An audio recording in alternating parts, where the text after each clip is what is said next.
Hi, Common Hunter class. Today I'm here with my good friend Joy. We're going to talk a little bit about France. So, Joy, where were you born and where were you originally from? I was born in Lyon, France, and it's on the east side. So, looking at the map, I'd be on the right side, borderline Switzerland. Okay. And so, was your mom and dad both from the same place, or? No, my mom was from the outskirts of Paris, so she was in a little village called Chartres. And my dad is born in Saint-Didier, and that's where I was born. It's in the outskirts of Lyon. And so he's Lyonnais and my mom's Parisienne, so Parisian and Lyonnais. Okay, that's pretty cool. So, when did you leave initially and come to America? My parents thought of moving here in 2000. They just wanted something new, so they just said, "All right, Phoenix, Arizona." They knew a lot of people back then who lived here already. So they thought, business was good here, and they decided to open a little French bakery with authentic pastries and whatnot. And it's still going 13 years later. That's awesome. So, you originally moved here at what age? I moved here when I was turning 7, and I first went to kindergarten here. And it was kind of weird because I always remember I was on a mat and I was just sitting there, and everyone was just talking, and it was just gibberish to me. It just sounded like Spanish, and I didn't know what they were saying. I'll probably never know.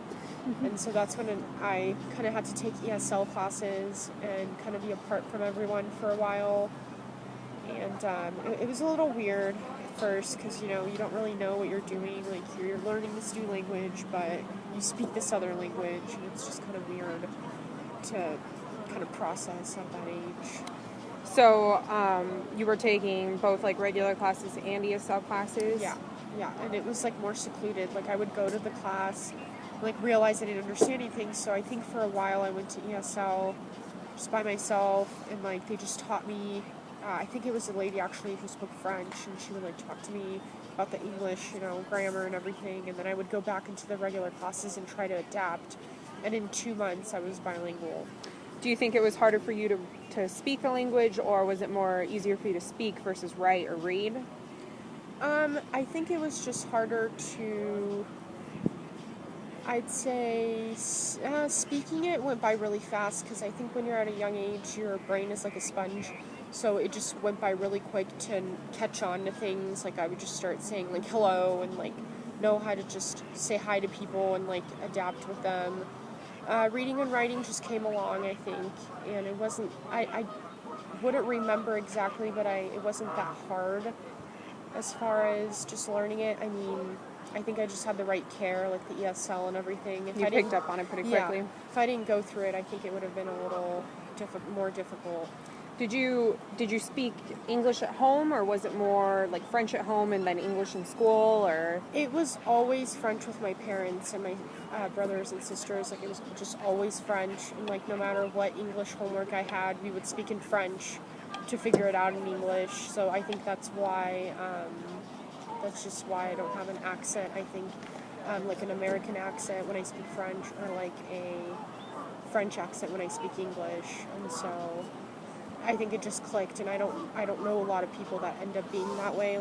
And I think that's very cool of my parents to have kept that for me. Do you think was it hard for your parents to learn English, or did they learn kind of along with you, or how did that go? My mom actually already knew English because she lived in London for many years. Mm-hmm. So she already had the background. So I think without her, we wouldn't be able to ask for help anywhere, for anything. My dad, he just always tried to learn. I mean, even now, he's still at level 0 with English. He speaks it and stuff. He just still doesn't. He never knew the grammar. He never wanted to learn exactly how to say things. So he still kind of has his little French language in there. Throws it, mixes it in. He speaks Franglish at times. So you actually left here and went back to France at one point also, right? Yes, in 2000 I came here, and then we stayed here 4 years, and then the Iraq War happened, with, like, the whole 9/11. And so, you know, a lot of things changed around here. People were very different towards non-Americans. So we just decided to go back for a while. And I stayed in France for 3 years with my mom and my sister. And my dad stayed here with the bakery and everything like that. So, Wow. So how was it going back to France and trying to go back to school and do everything, you know, and well, when I went that back way? to France, I was just thrown in regular school. And I realized, I'll remember this day too, I was in class and the teacher was like, write this, you know, and to see how everyone's doing. And so I wrote it, and I realized it was really hard for me to write it, and I didn't really understand. I could write it, but I just couldn't read what she was telling us to write. So it was just really weird for me, and they realized that. So I took extra courses at home. And then I just, once again, still went to regular school because my parents just didn't believe in, like, homeschooling just because I didn't know something completely. And from right then and there, I just learned the grammar and I learned everything else. So I was, like, set in French and set in English. So for you going back, it wasn't as hard as like speaking. It was more the reading and the writing. That was Right, yeah. was the hard part for you. So you never got held back though. I never got held back. In France, you get held back for, like, anything. Like, if you don't do good in 6th grade, you get held back. Like, it's just how it is. They don't want you to go on if you don't know anything. But luckily, I just never got held back, like, no matter what. And I was really surprised. Now that I look back, I was surprised I never did. So after that, when did you move back here and come back to Arizona? I came back here, it was like 2006 or 7. It was like in January or something. I came back and I just started 6th grade. And it was kind of like mid-year already, so it was kind of weird for me. Like, I have to go back to, like, American schooling, and, like, it was just different. Like, Picking back up on yeah, it was really weird for me. So what kind of major differences did you notice, like conventions-wise and grammar-wise? As far as the language, Yeah, like masculine, feminine, or... well, like, for example, here when you refer to, like, your cousins, like, you don't really say, like, oh, you're a female cousin. You just say my cousin. In French, you'd say, like, cousine or cousin, which cousine is the feminine, and then cousin is the masculine. So it's kind of yeah, gender-associated differences, yeah, and like the Parisian. And... yeah. So, like, when you live in a different region in France, like, I'm from Lyon, so the girl from Lyon is Lyonnaise, and then the boy from Lyon is Lyonnais, and then same with Paris, like Parisien, Parisienne. If you're from, let's say, oh gosh, there's a different ones. Like, if you're from, like, Nice, like the outskirts of Nice, you're like Canois or Canoise. Like, you're just separated like that. Yeah. There's 2 different words for it. Right. So what other types of like slang words did you notice here that kind of were different and you thought were interesting? Well, I thought it was funny because actually with you, when we were eating grapes, like, I called them raisins because in French, raisins and grapes are just called a raisin, and which means raisins. And you kind of laughed. You said, well, why raisins? It's grape. And then I totally forgot that in English, there's 2 words for grapes and raisins, but in French it's the same. It's just raisin. It's the same, family, so we don't differentiate that. Between those 2.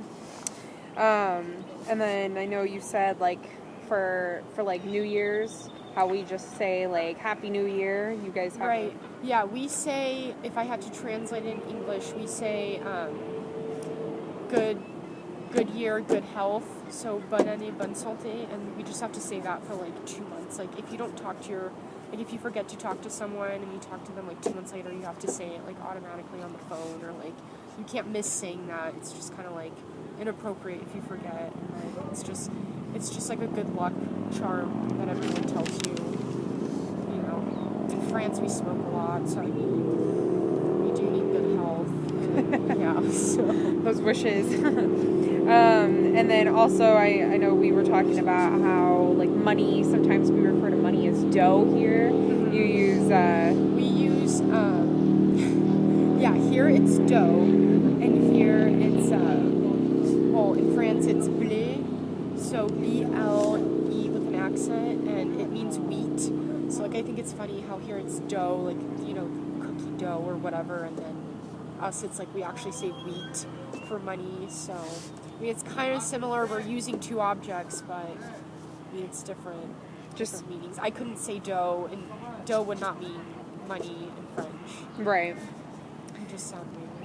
And then there's, like, a different slang for cars, too. Yeah, car, you'd say caisse, and so, like, anytime a tourist would say, like, voiture, that means car, but, like, if you're a native, you'd say, like, caisse, and caisse can mean, case, it can mean car, it could mean a cash register, like, it means different things, but natively it would mean car. Car.